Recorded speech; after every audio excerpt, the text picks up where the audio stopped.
La validez de la ética se mide también por su aptitud para tratar problemas de los que depende la paz del género humano, que es el resultado y la traducción de la filia.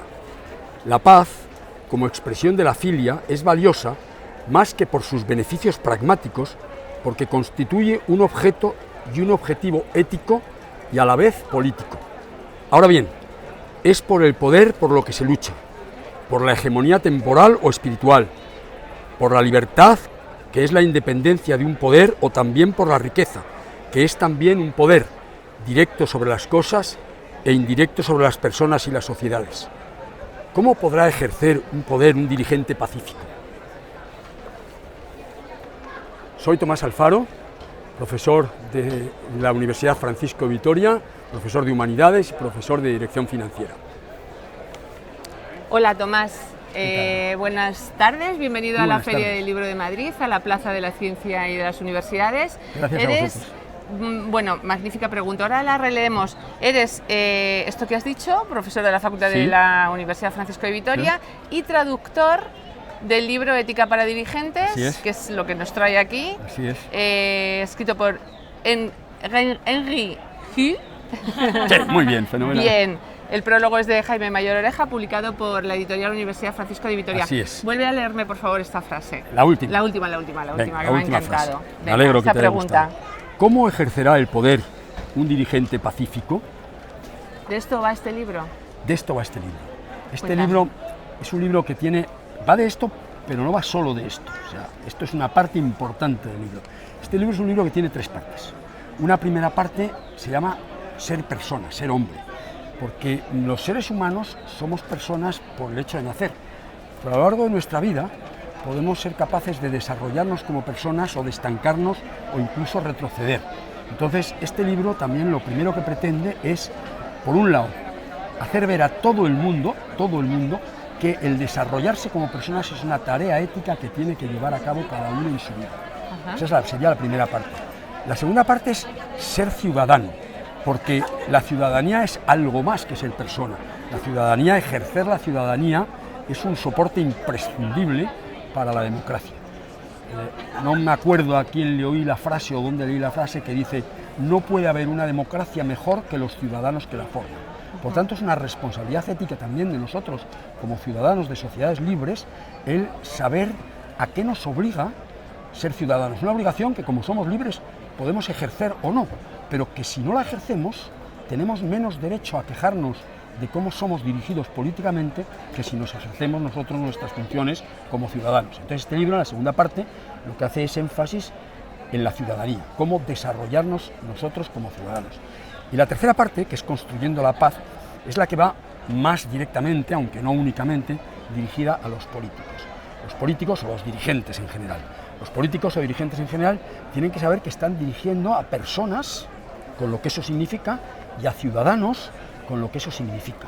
Y por lo tanto, a la hora de ejercer el poder, de ejercer su autoridad, tienen que hacerlo primero desde su propia condición de personas y ciudadanos, pero además respetando la personalidad, o sea, la personalidad del hecho de ser persona, y la ciudadanía de aquellos a quienes dirigen. Por lo tanto, esa sería la tercera parte. Y estas tres partes construyen como un trípode sobre el que se asienta el libro. Bueno, hablamos de dirigentes políticos, pero no solo.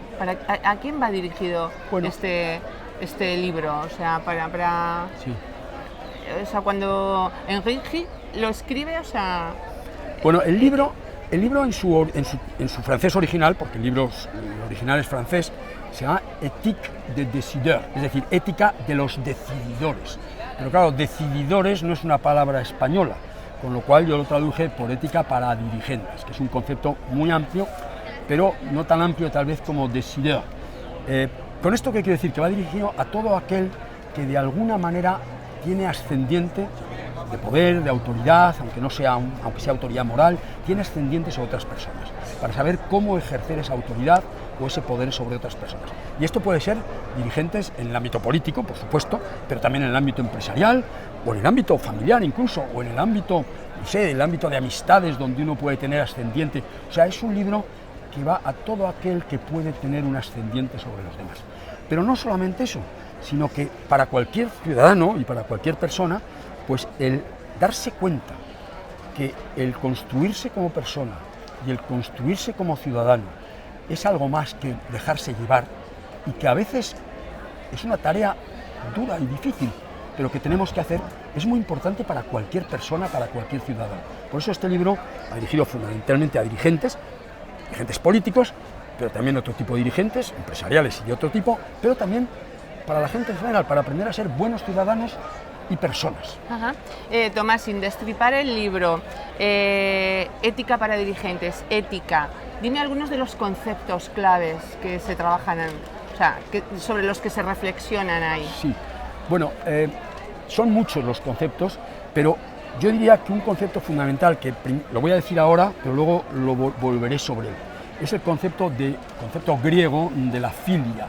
La filia podría traducirse como por la amistad, pero no es la amistad en el sentido de amigos, sino la amistad, el compañerismo, es una palabra muy amplia. Entonces, el libro bascula sobre que para ejercer, tanto para ser persona, como para ejercer como ciudadano, como para ejercer el poder o la autoridad, uno tiene que basarse en las virtudes, que por otro lado, virtus virtutis, viene de fuerza, del latín, el latín virtus virtutis, fuerza, pero la virtud es la fuerza, y tiene que basarse en las virtudes que son, desde Aristóteles vienen, sobre todo la cuadriga de virtudes: prudencia, justicia, fortaleza y templanza. Y esto está muy desarrollado en el libro y muy relacionados entre sí con cada esfera de actividad de las personas y de los dirigentes. Pero la filia es un poco como el paraguas que envuelve estas 4 virtudes y otras más y que las hace amables. Ajá. Porque si no podrían ser demasiado áridas. Ajá. Entonces la filia es hacer esto no por obligación, sino porque a mí quiero hacer el bien a los demás. Los demás, el resto del mundo, son mis, entre comillas, amigos. Maravillosos griegos. Oh. Maravillosos bueno, griegos. tenían sus cosas también, ¿eh? Sí, desde luego. Pero bueno, en estas cosas aún sí, fíjate, todavía tenemos que tirar de ellas siglos. para centrarnos. Vale, Tomás, este libro, como hemos dicho, es de Henri Hu, un filósofo francés, ¿correcto? Así es. Dinos algo. Sí, Henri es, bueno, primero, eso es lo de menos, es amigo mío, lo cual a mí me honra mucho con su amistad, pero es un gran filósofo francés y además descendiente de una línea de filósofos y de maestros impresionante, ¿no? Él es discípulo de Jean Guiton. Jean Guiton es un filósofo francés que murió a los casi 100 años, vivió casi todo el siglo XX. De hecho, tiene un libro maravilloso que se llama Un siècle, une vie, un siglo, una vida. Pues él es discípulo de Jean Guiton. Y a su vez, Jean Guiton es discípulo de Henri Bergson, que Henri Bergson sí que es un gran filósofo francés. Entonces, digamos que es su pedigrí, como su estirpe, su pedigrí como filósofo, es un pedigrí muy, muy, muy importante. Qué bonito. Vale, ¿y tú eres el traductor? Sí. Vale, ¿y te metes a hacer esta traducción? Bueno, tiene su pequeña infrahistoria esto de la traducción. Yo no soy traductor profesional, sé francés desde pequeño y lo hablo bastante bien y tal, pero como Henri es amigo mío, un día leí este libro en francés. Y cuando lo leí me quedé encantado. Dije, este libro merece ser conocido, debería difundirse, debería ser conocido. Y entonces, por mi cuenta y riesgo, me lancé a traducirlo, siempre evidentemente pidiendo la autorización a Henri, que me la dio, pero no ha sido una traducción de decir yo traduzco. A veces los italianos dicen traduttore, traditore, no, yo lo que procuraba era, cada vez que tenía alguna duda de interpretación del francés, le llamaba o le escribía por mail a Henri y le decía, Henri, tú realmente con esta frase, ¿qué quieres decir? Y él me lo explicaba, y entonces yo procuraba que la traducción reflejase exactamente eso. Pero también en alguna ocasión, aunque pocas, decía, oye, Henri, ¿y no crees que sería mejor expresarlo de esta manera y tal? Y Henri a veces me decía, no, de ninguna manera, pero otras veces me decía, oye, pues me parece interesante. O sea que de alguna manera, en una mínima parte, no me voy yo a atribuir ningún mérito que no sea mío, pero en una mínima parte, soy también un poquito en mi alma partícipe en la escritura, ¿no? Un poquito. Bueno. Muy bien, pues felicidades por ello. Y a ver, decíamos antes las personas a las que va dirigido este libro. ¿Quién te gustaría que lo leyera?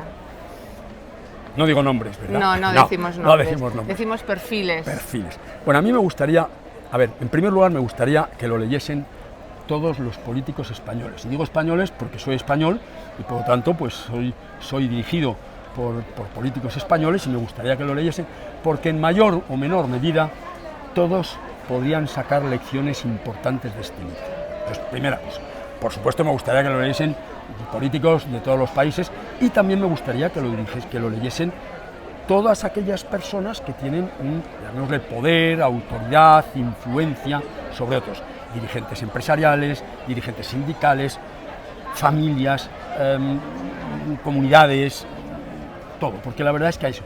Pero más allá de esas personas que pueden tener influencia sobre otras, creo que es un libro que puede ser útil para todo el mundo, porque todos tenemos que aprender a ser personas. Ser personas lo somos, como he dicho antes, desde que nacemos, pero se puede ser, cuando digo buena persona, mala persona, no me refiero a buena, se puede ser persona con fundamento, o se puede uno abandonar y ser la mínima expresión de la persona. Entonces, fortalecernos como personas es muy importante para todos. Y luego fortalecernos como ciudadanos. Ejercer la ciudadanía no siempre es fácil. Por lo tanto, este libro también enseña a cómo ejercer la ciudadanía. Y eso lo podemos hacer todo el mundo y a través de ese ejercicio de la ciudadanía constituir una sociedad civil sólida que pueda ser en determinados momentos un contrapoder, tanto como el Poder Judicial o tanto como el Poder Legislativo, un contrapoder para una autoridad que en determinados momentos puede ejercerse despóticamente o puede ejercerse de una manera injusta. Tomás, qué importante comunicar todo esto, bueno, estas reflexiones del autor y tuyas en formato libro, ¿no? Y traerlo aquí a la Feria del Libro de Madrid y que esté disponible para cualquier persona que quiera, que tenga curiosidad, pues efectivamente por fortalecer esas virtudes, por crecer como ciudadano, como persona, pero qué buen papel hace el libro, ¿no? El libro es consustancial a la humanidad. La humanidad, un día, un ser, no se sabe muy bien cómo llegó a eso, empezó a pensar y empezó a poderse comunicar verbalmente, lo cual es importantísimo, es un salto cualitativo en la historia de la biología, si se quiere llamar así. Pero si solamente hubiésemos sido capaces de comunicarnos verbalmente, las palabras se las lleva el viento. Pero en un momento dado, casi en los principios de la humanidad, empezó la escritura, empezó el libro. El libro a lo mejor no en el formato que tiene ahora, pero sí en papiros, en distintos formatos, en pergaminos. Y desde entonces ha sido una historia ininterrumpida que ha hecho que la sabiduría humana se haya podido transmitir de generación en generación y que por lo tanto la cultura y la civilización se haya podido construir. Sin el libro no habría ni cultura ni civilización. Estaríamos, pues sí, hablaríamos, pero estaríamos muy atrasados. Y siguiendo con ese razonamiento, Tomás, qué importante recordar en una tarde como esta aquí en la feria que hay que hacer un uso legal de los contenidos culturales que consumimos, ¿no? Claro, del libro y del resto. Claro. A ver, la propiedad intelectual es la propiedad como de mi dinero. Si alguien me hackea mi cuenta corriente y se lleva mi dinero, se le puede llamar ladrón. Pues al que hackea los intereses o la propiedad intelectual, pues parece que vivimos en una cultura donde parece que eso es como, bueno, una cosa de menor cuantía. No, es una cosa importantísima. Porque además, si me apuras, es más importante que me quiten mi cuenta corriente. Porque si a mí me quitan mi cuenta corriente, no están haciendo un daño a la humanidad.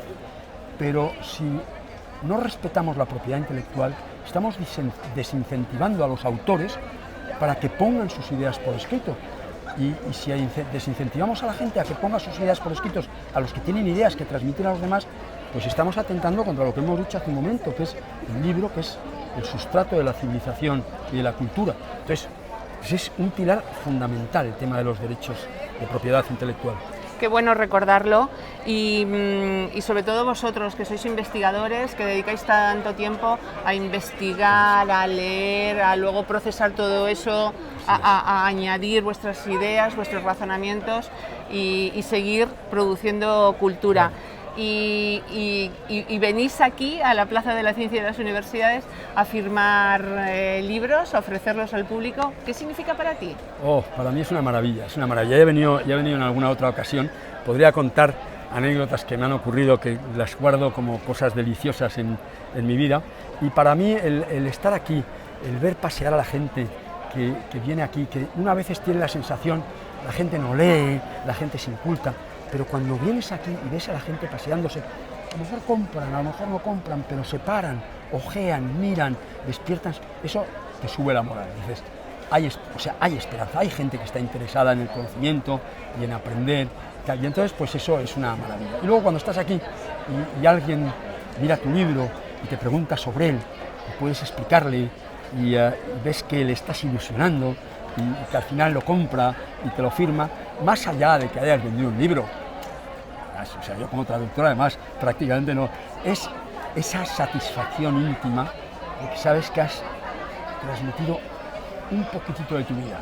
Muy bien, muy bien. Pues a nosotros, a Ainhoa, que está ahí al otro lado de la cámara pilotando esta entrevista y haciéndola posible, y a mí nos ha encantado compartir estos minutos contigo. Gracias por atendernos, disfruta de la tarde, de la firma, y ha sido un placer, Tomás. El placer ha sido mío, Rosa y Ainhoa. Muchísimas gracias.